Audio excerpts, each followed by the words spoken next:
Hello, and welcome to another conversation on Pathways to Thriving.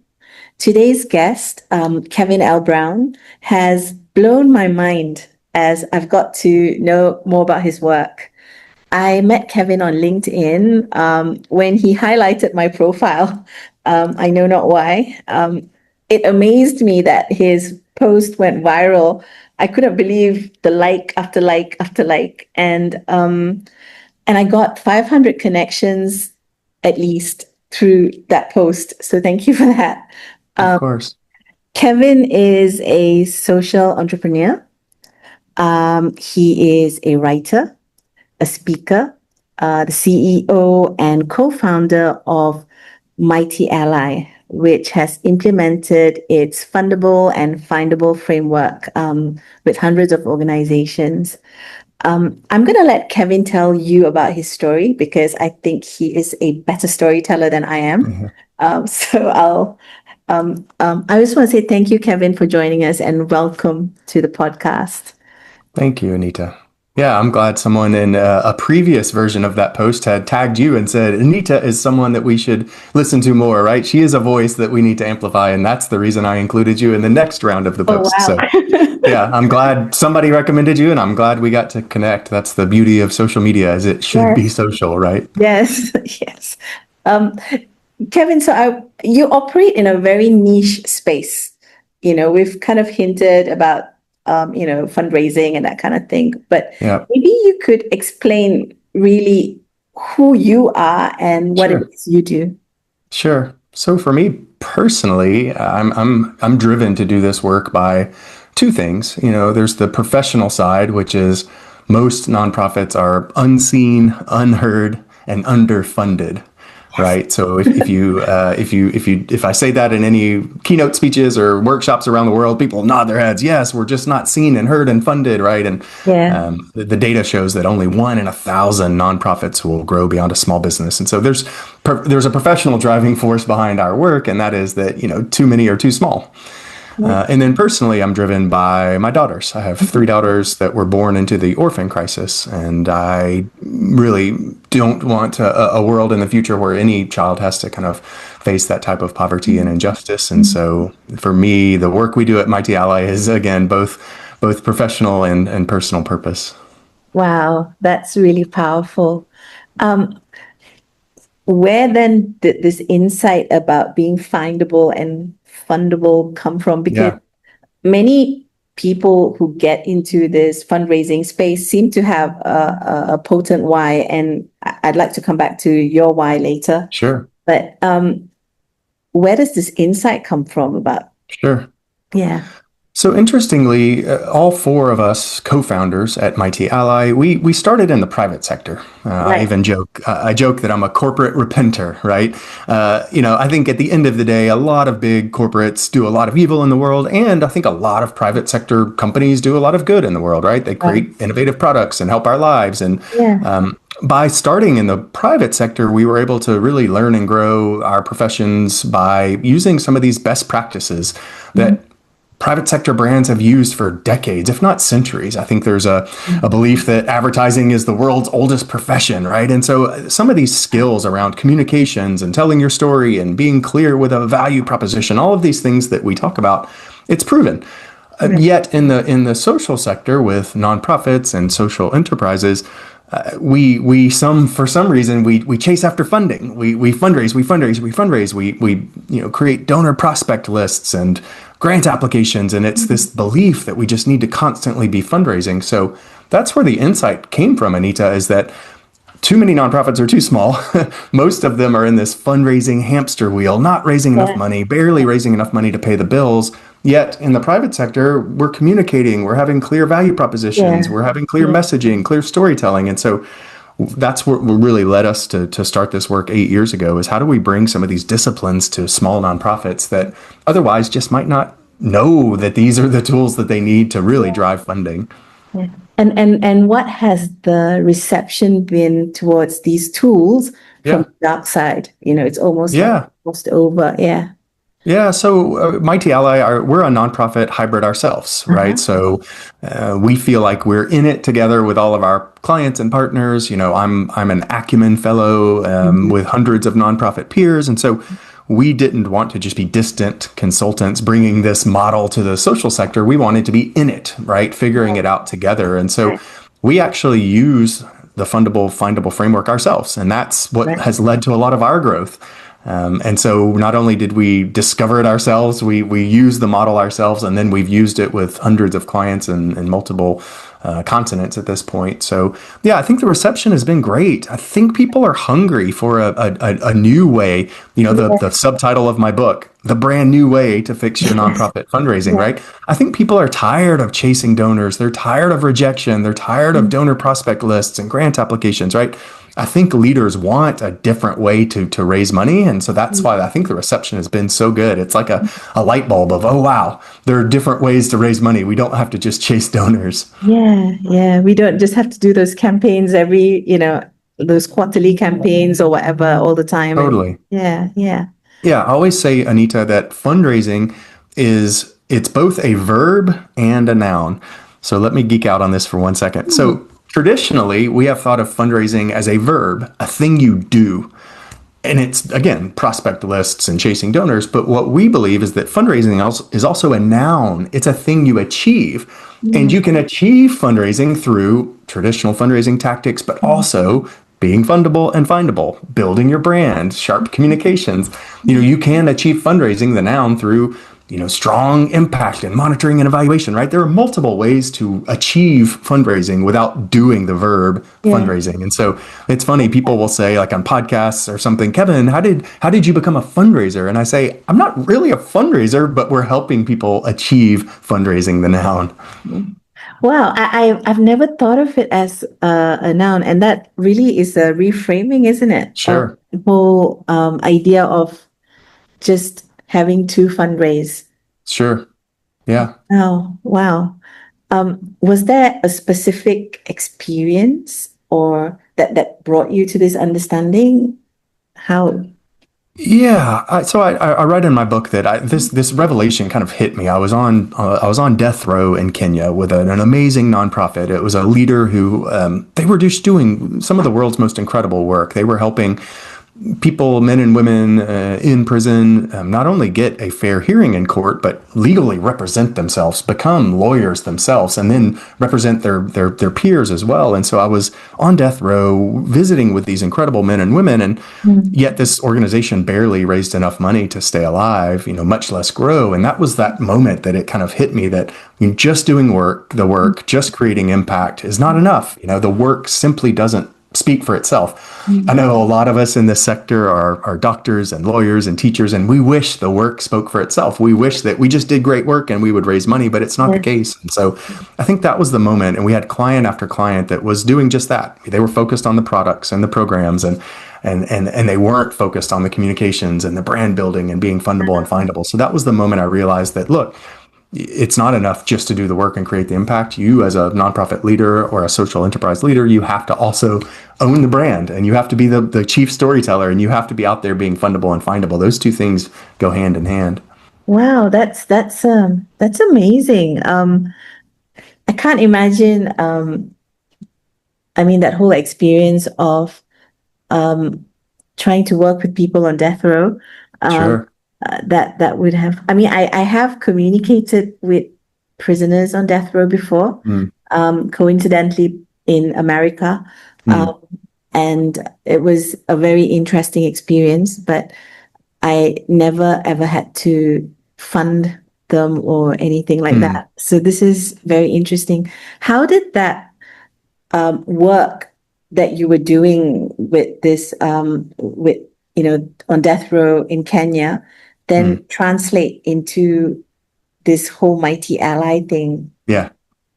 Yeah. So this organization, it's funny, it's the lead in my book, and I talk about them often, and they're an amazing former client of ours. They're called Justice Defenders. And again, their model is so revolutionary. They've been featured on CNN with Anderson Cooper twice now. They're just doing such amazing work. And I think that experience translated into okay, we can't just be helping people with their communications and their Yeah. positioning strategy and their website and their visuals and their pitch deck. All of that stuff, it does matter. All of that is what we call being findable, right? So all of that, of course, matters. But a step before that is being fundable. So Mm. in our world, that's your theory of change.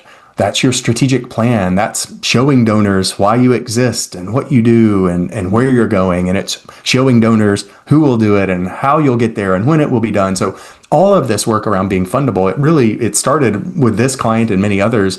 Yeah. And that's, I think, what shaped this model is, again, of course, storytelling, communications, email marketing, social media, websites, all of that stuff does matter, but it's Yeah. never first. Mm. And so when clients come to us and say, hey, Mighty Ally, we saw the website you did. Can we get a new website? We say, no, you can't right away. First, we're going to go on a deep brand journey and we're going to figure out who you are at the core and what's your identity and how do we communicate this identity to donors before we get to things like websites. And that's what really shaped our framework. It's called the Fundable, Findable framework. And fundable has to be first. You never just jump straight to marketing. That's the wrong way to do Yeah. things. Yeah. And am I hearing this right, that in taking your potential clients or your clients on this journey, Sure. you're actually working with them according to their context? Is that what you're doing? Yeah, I mean, I Yeah. think what we call this work is brand, and some people don't like the word brand. It Yeah. gives them maybe the capitalistic creeps, or people think brand is branding, which is Yeah. visuals and logos and stuff. Yes. So yes, in terms of context, I mean, we're digging in really deep, and what I say is that you could, if you don't like the word brand, think of it as your identity, as your strategy, as your Yeah. clarity, as your unity. There's so many ways of thinking about this work, and yeah, it has to be context specific, and not only context specific for the communities you serve, but context specific for the donors that fund you. So yeah, it is a journey. Being fundable and findable is a journey. It's no doubt that it takes a little bit of time. Anyone can do it, but it does take some time. It's again, it's not the same as, hey, we need a new logo and a new pitch deck and a new two-sheeter to send to donors. That's something that your comms team can do or an agency can Yeah. do over the course of a week. We're not talking about that, right? We're talking about going on a deep journey to figure out where you fit in the world and what makes you unique. And all of that work it's soul searching, right? Think about Yeah. us as humans. Like Yeah. Anita, we talked a little bit about, grief and joy and things like that. I mean, those processes are a journey for humans, and that's kind of what we're going through with organizations. Yeah. I'm interested in this because in my brief stint in fundraising, one of the constant issues, I think, like from the global south, Hmm. was this idea that people don't like, that the donors don't like being approached. Hmm. And I know for a fact that when there were points when even when I talked to some of our donors about the work, they actually said to me, Anita, if you go back into legal practice, you can fund this work. Wow. Yeah. Don't. It's almost seen like begging. Uh, Hmm. so I'm trying to reconcile, this framework that you're talking about with Yep. this type of a reception or attitude towards people who are raising funds. How does it Yeah. help them? Yeah. So you're right. Some donors, they will put on their websites, no unsolicited applications. Most donors won't reply to inbound emails if you just bombard them with requests, right? I think donors are overwhelmed with requests. And look, I have my whole soapbox around how donors should be giving more money away and have bigger teams and they should, get off their endowments and assets, but that's not for this conversation. However, the beautiful thing about being fundable and findable is that donors can find you, right? So Right. in fact, the original spark for this whole framework was this line that hit me in the middle of the night. I was reading a book and there was this line and it had the word found. Right. That's when the term hit me. To be found, you have to be findable. Mm. And so this idea of you don't have to chase donors who don't want to deal with you. Some of the best organizations that we work with are fundable, and then they're findable, and then they're found by donors, right? Whether it's word of mouth from other donors, it's a donor seeing them post on LinkedIn. Maybe it's a donor seeing them on 60 Minutes with Anderson Cooper, like I mentioned, right? Yeah. If you look at, like, for instance, Mackenzie Scott, right? She's given away, I think, $26 billion in the last few years. She gave away $7 billion this year alone. there are no applications. There are no, pitching McKinsey Scott. She literally finds you. This client I mentioned called Justice Yeah. Defenders, another client of ours called Muso, a different client of ours called Food for Education. All of them were truly found by McKinsey Scott. They got a phone call, and about 5 days later, they got a check for millions of US dollars, right? That's Yeah. the objective here, is to be found so that you're not chasing. Right. Yeah. I like that. I like that. I wish I'd heard about this. So this It's a is, different way. yeah, It's a different way, right? It's a yeah, mindset shift because I think we're used to fundraising, yeah, chasing email applications, grants, right? I think all of that stuff is just breaking the old habit. yeah. And it's exhausting for the people who are in that work. They get so Totally. tired and burnt Yep. out. So this is Totally. different. Yeah. Yeah. Totally. Yeah. That's a big driving force behind this model is, yeah, we're burnt out as a sector, right? I'm a nonprofit hybrid leader myself, and this Yeah. is hard work and it's grueling. The communities need us, our teams need us. We can't burn ourselves out chasing. So yeah, I think embracing this idea of being fundable and findable, it gives you renewed purpose and joy in the work and maybe some relief that it doesn't have to be so draining. Coming out. Yeah. Yeah. Yeah. I like that. Yeah. Yeah. So Kevin, you were born in the US, Yep. which is a high income country. Yep. And you have lived in both low and middle income countries, including Malaysia, Yep. where I'm from. Yep. So, Yep. you told me about Penang, which is great. Yeah. What shaped that trajectory for you? Yeah, so growing up in the States, I, grew up with a lot of privilege and not in a economic sense because I grew up actually relatively poor for United States standards, but privilege in the sense of white American able-bodied male. I was able to put myself through college, right? I think just seeing that background gave me privilege that, and also the troubling part about a lot of us in the United States is we grow up pretty insular. It's such a big country. It's such a formerly powerful country in many ways. I think Very many of us powerful. grow up with, yeah, but we grow up without that worldview that a lot of you and others from around the world have. And so I think for me, Anita, once I realized, hey, not only do I have this privilege, but I have a lot of gaps in my knowledge of the world. Our daughters from Uganda and China, they kind of led us around the world originally as we became a family, but then I realized, the more you travel, the more you live in other places, the more you realize you don't understand, right? It's almost like Yeah. proximity allows you to learn, but then proximity shows you how much you don't know. And so we lived in Uganda for about 4 years. I think it's still considered one of the 10 least developed countries in the world. An amazing country, amazing people, amazing resources, amazing potential. And then we lived in South Africa, we lived in Mauritius. Oh, And wow. then, because of our Chinese daughter, we wanted her to experience her culture for a while. So we lived in Penang and then now we're in Croatia. So yeah, I think we're trying to live on every continent. We have clients on most continents at this point. And so I think, again, the journey is about proximity and being close to our clients, close to the work, close to the social problems, and just learning as much as we can. There's no replacing being close to the work, right? And just last week, I was able to go visit a client in the Netherlands, and then speak at the Ukrainian fundraising conference. Like just that proximity, there's no replacing it. Yeah. Yeah. That sounds amazing. And it's highlighting what you talked about, not just,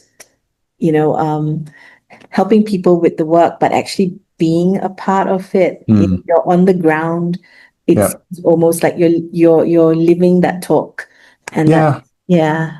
Trying to as much as, yeah. I mean, we will never be from the communities where a lot of our work takes place, right? Like if we're working in the global south let's say, we work in Thailand with a medical organization, right? I will never be able to understand what it's like, being a refugee from Myanmar living in Thailand, right? There's just no way to replace that type of firsthand lived experience. However, proximity is better than if we were just a US based consultancy working out of New York and trying to do this work 8,000 miles away. I think that's the worst thing that we could be doing. And so, yeah, that's what has led us to living in multiple countries and multiple continents. Yeah, that's just actually sent chills. Yeah. Oh, You know how hot Malaysia is, so yeah. so No, Malaysia was a great place for diverse cultures and just seeing melting pots of ideas and backgrounds, right? I think that's what our world is now. We're all so connected. Yeah. It sounds like I'm a hippie, but I always say we're all brothers and sisters in this world. We're in it together, right? No matter where we're from. Yeah. And it's interesting because as you meet more people, whilst you recognize, oh, this is different, then there's also, I feel, a recognition of a sameness Yeah. in that wanting to be known, wanting to connect, that kind of Yeah. a feeling, which I think is Yeah. beautiful. So yeah. Totally. It's both of those things, isn't it? It's both so many important and profound differences, but then so many similarities at the same time, right? Yeah. I think that's what makes the world beautiful. And we have 200 something countries, and in many ways, that's 200 plus different cultures and ways of living. But then in many ways, it's probably one, right? Yes. We all want joy and happiness and probably some sense of connection and belonging. And so, yeah, there's so many similarities as well. Yeah. Thank you. Thank you for doing this work. It's amazing. Thank you. Yeah. So in today's world, we have a lot of people talking about, there's a lot of chatter about diversity, equity, inclusivity. You hear this. It's these are the buzzwords, right? That everyone's up about. And you've got your platform, your LinkedIn platform, at least, of what, over 100,000 followers? Yeah, just So, last week. Yeah. Yeah, fantastic. Congratulations for that. Thanks. Yeah. And you're using that platform to highlight voices and to get this messaging out about, helping people to be found so that they can be funded. Yeah. And when I first thought about this, as I just looked you up, I said, "Oh wow, this is somebody who's doing this from the understanding of what allyship is about." And the name of your organization, Mighty Ally, Sure. yeah. So this understanding of what it is to be an ally. Yeah, you said you lived in the US, you had a bit of this, but how did it become so deep and it's quite selfless from what I can see. So how did you get there? Yeah, funny enough, I don't know that I'm there. I think it's a journey for sure for anyone that has any form of privilege, right? I think, just because I have the white American male, able-bodied, educated, all these different forms of privilege, I think even those that are living in the global South that might have education and some level of, home and income have some sort of privilege, right? So I think anytime any of us recognize that privilege, I feel like it's a responsibility to open the door wider for others who don't have the same privilege, make the tent bigger, so to speak. And so, yeah, I think, it probably goes back to my daughters, right? Knowing that my daughters, black and brown girls from the global South, they've experienced, racism firsthand, even at this early age. They've experienced their forms of lack of privilege, at an early age. And so I think it probably comes back to them. Like, what can I do as a dad? What can I do as a thought leader? Maybe people listen to me more because of some of my privileges. I don't know how much bias is involved. I don't know or really get into why have this platform. Why do I have 100,000 followers? I don't try to psychoanalyze that as much as, hey, I have plenty of followers. I have plenty of opportunities at Mighty Ally. Yeah. Some people don't have as many followers, as many opportunities, right? And it's not a zero-sum game. I think that's the biggest thing about allyship is by promoting others, by making sure other voices are included in my content, it's not hurting me at all. It's, it's funny. I don't even consider it as selfless. I actually think it's a bit selfish. I get to learn. I get to grow. My following gets more diverse voices. Like, I think it's selfish. It's better for me to have more voices and to be able to promote other people. So, yeah, I think I guess that's my allyship journey. I've never read a book. I've never taken a course. I don't know what I'm doing, but I do know that many people with important things to say don't have the same platform, and I just want to learn from them and help amplify their important things. With Spider-Man, they always say, with great power comes great responsibility. And I just heard you say, with with great privilege comes great responsibility. Yeah. It's like a wake-up call for all of us in Mm. a sense, right? Wherever we are, whoever we are, our privilege may not all be the same, but if you're slightly better, then you have that responsibility to work Yeah.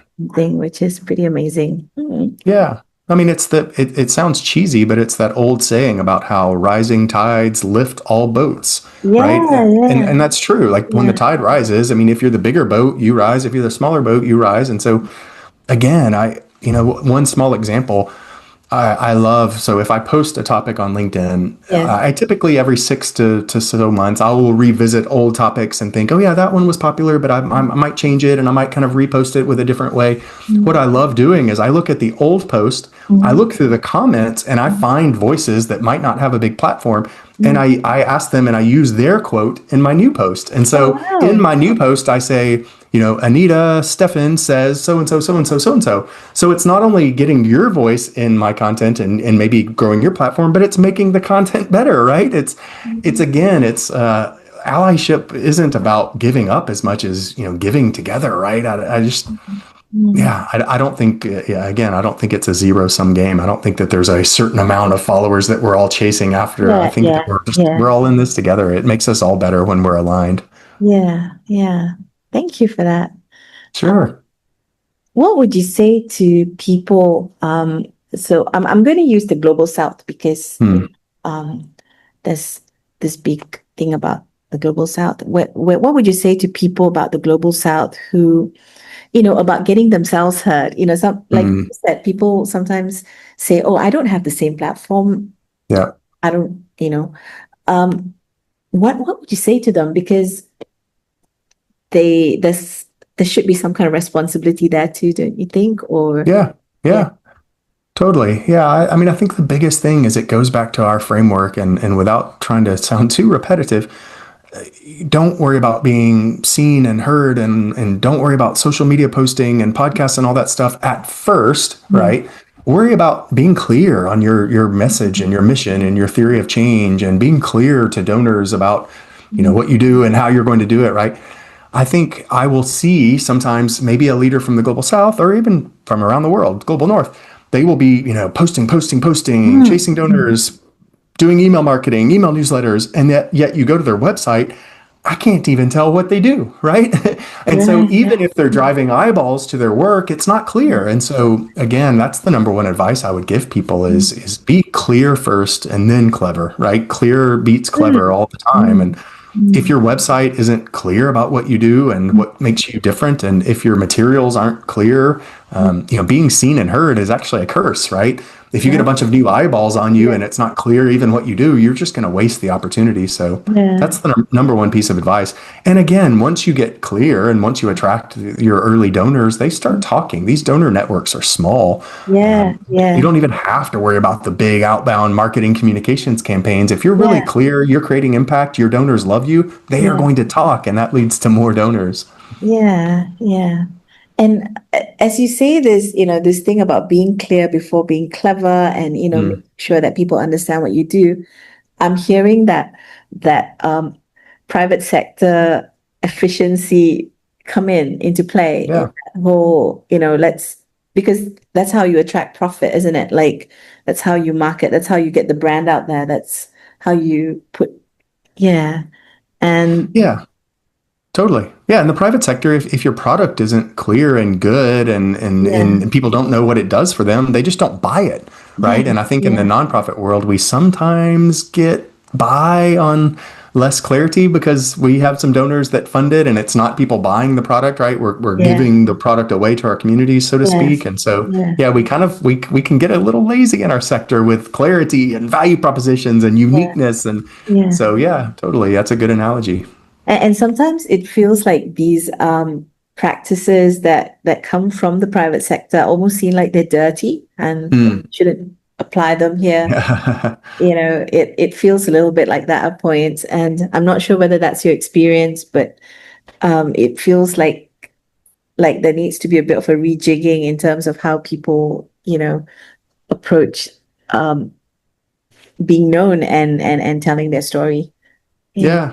yeah, Yeah. Yeah. I mean, just because something like communications or advertising is bigger in the private sector doesn't mean it's dirty. Or, even think about strategic planning. I think that started in the private sector, if not the government, and then we adopted it in the social sector. So, yeah, there are a lot of tools and best practices we can learn from.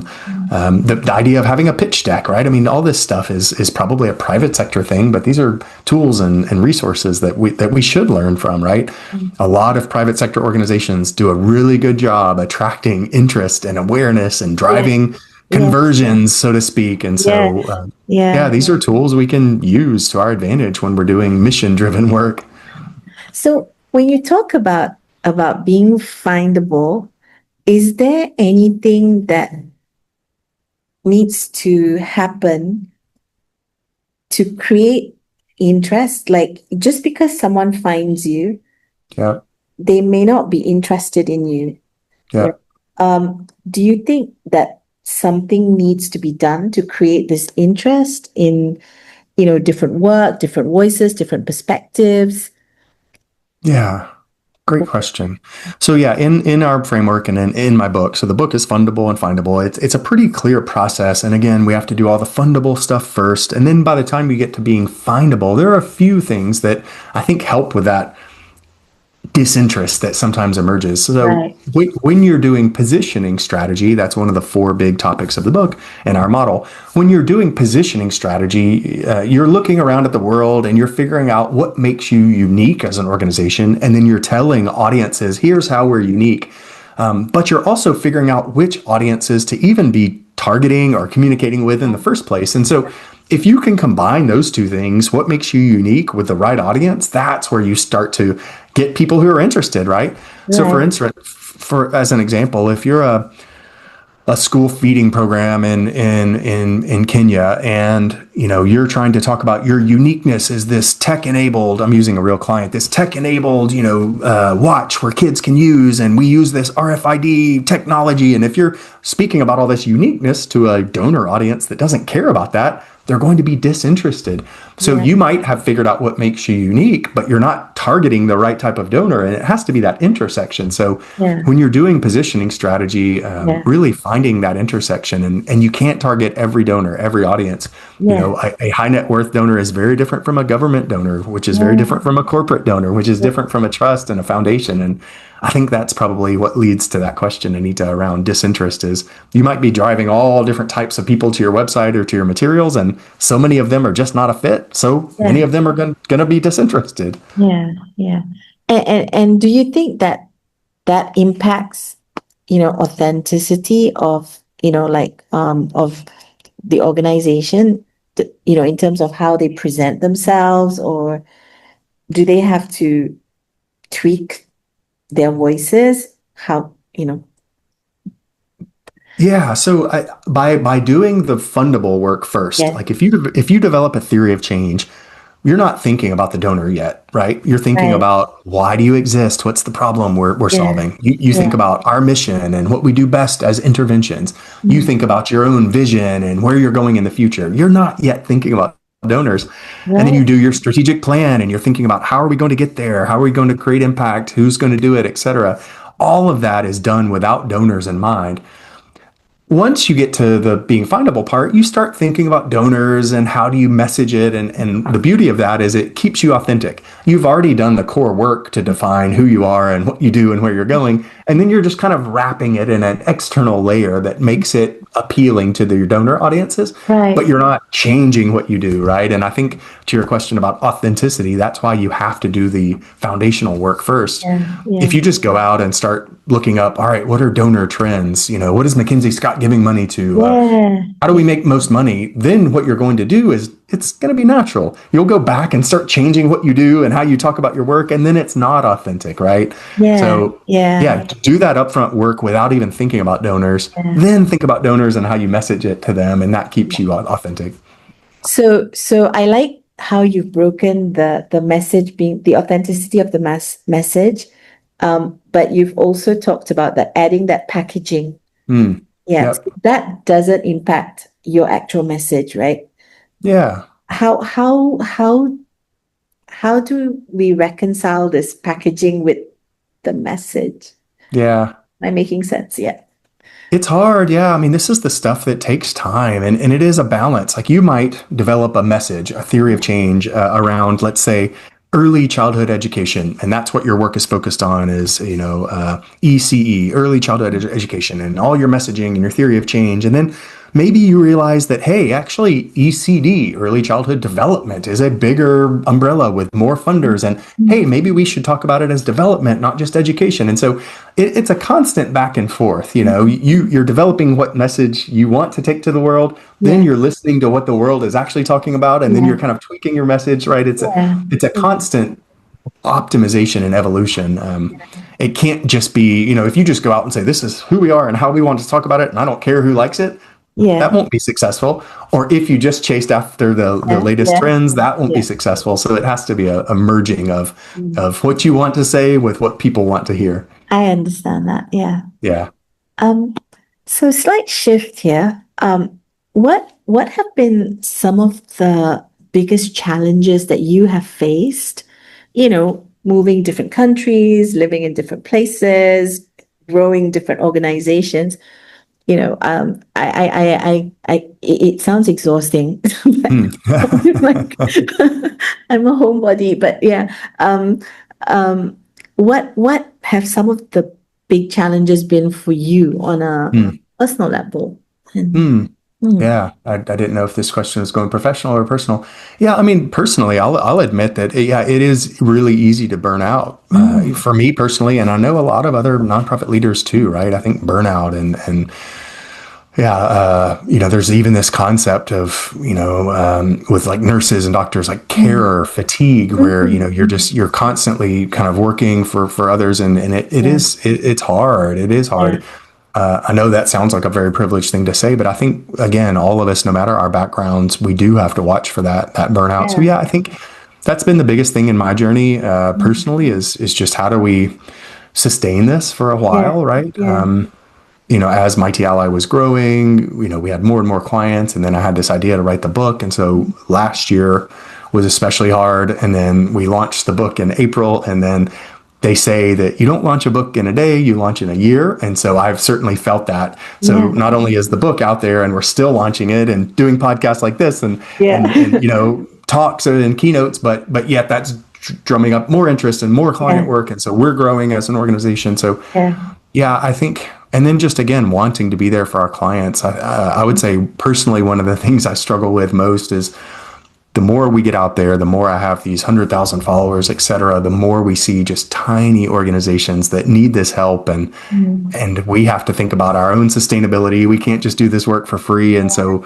yeah, that's been one of the things that keeps me up at night as a leader is how do we make this framework as accessible as possible? So, if you're a 2-person volunteer organization and that's wherever, Brazil, and you can't afford to even buy the book, like how do we make yeah, this accessible? yeah, And that's why I tirelessly write on LinkedIn for free. And I have a Friday Substack newsletter that's free. Like we just want to get this expertise out there for free just so it can be as democratized as possible. So I think that's been a personal challenge is yeah, just wanting to give it away, but also having to think about our own sustainability at the same yeah, time. yeah. So how do you grow this? I don't know, it sounds like resilience in Hmm. terms of, dealing with burnout, managing your needs. You've got a family, you've got daughters to think about, and you've got clients and a workspace that you really care about. How do Yeah. you manage these things, while thinking of burnout, cost of living and the practicalities of life, so to speak. Yeah. Yeah, I don't think I have a perfect answer. I think it's a journey. Mhm. I think I try to view this whole journey as a book with multiple chapters, Oh, I and like that it. Yeah. that that idea has always helped me. Like I think sometimes we feel like, oh, we're in this critical phase and it's just too much. I can't handle it. And I try to view that as this is just a single chapter. The next chapter in the book, it needs to be rest and recovery. And then after that chapter, it can be another phase of kind of pushing it. Right. And I think that idea of chapters has helped me. I don't know if this helps any other leaders, but I think this idea of rest, we have to reframe rest as not failure or backing down. It's truly like recovery, right? Imagine if you were an athlete, you have a big game and then you have to rest. If you're a boxer or a fighter of some sort, you have to rest and lick your wounds and heal before you can get back out there and fight this poverty and injustice. And so, for example, I think I mentioned Anita, like Friday is my last day in the office for 3 weeks, going on a family road trip, not taking the computer, not checking email. Even the LinkedIn posts, they're going to be scheduled to go out automatically. Like I won't be there. Right. And it's hard to disconnect for 3 weeks, but I think we just absolutely have to. I hear too many leaders, they're saying, oh, I just can't take holidays. Maybe I'll take off Christmas Day or New Year's or something, but I just think that's not good for our movements and our missions and our teams. We have to rest. Yeah. I'm so glad that you said that because I'm a strong believer in this. I don't think we're ever productive or creative when we're tired. Yeah. Cranky maybe, but not productive or creative. Right. Yeah. So Kevin, this is the last question that I have for you. And the name of my podcast is Pathways to Thriving. And I ask all my guests this question on the podcast. What does thriving mean to you professionally and personally? Ooh. Great question. Thriving. Yeah. What does it mean to you? I think it's probably a mix, the professional and personal almost mixed together. Thriving, for me personally, is when the work you do, it feels like a purpose. And I know that word purpose gets overused, but when it feels like there's nothing else you should or could be doing, and there's just no doubt that this is the path. This is you mentioned pathways, like this is the path for me, right? I think I personally feel so resolute in that path that the tired days are easier to get up from and the burnout's easy to recover from because there's no questioning, am I on the right path? And I think thriving means that you're on the right path, and it's not the path that will not always be easy, but you start up one path and there's some boulders and rocks and you have to take a different version of that path and there maybe there's some ice, but I think thriving is that you're on the right path.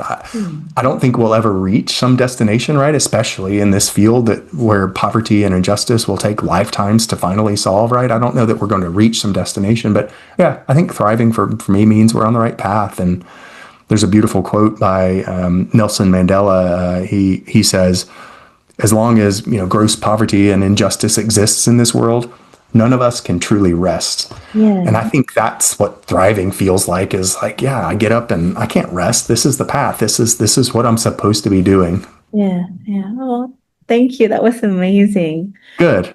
I didn't know if I had a good answer. So that's a great question though, right? Thank you. I subject everyone who comes on my podcast to this. So thank you, Kevin, for this time with us. And I just want to say to everyone who's listening, if you've enjoyed this podcast, if you've learned a lot from it, would you please like and subscribe and help us to get the message out there? Thank you. Thank you so much. Thank you, Anita. Thanks everyone for listening.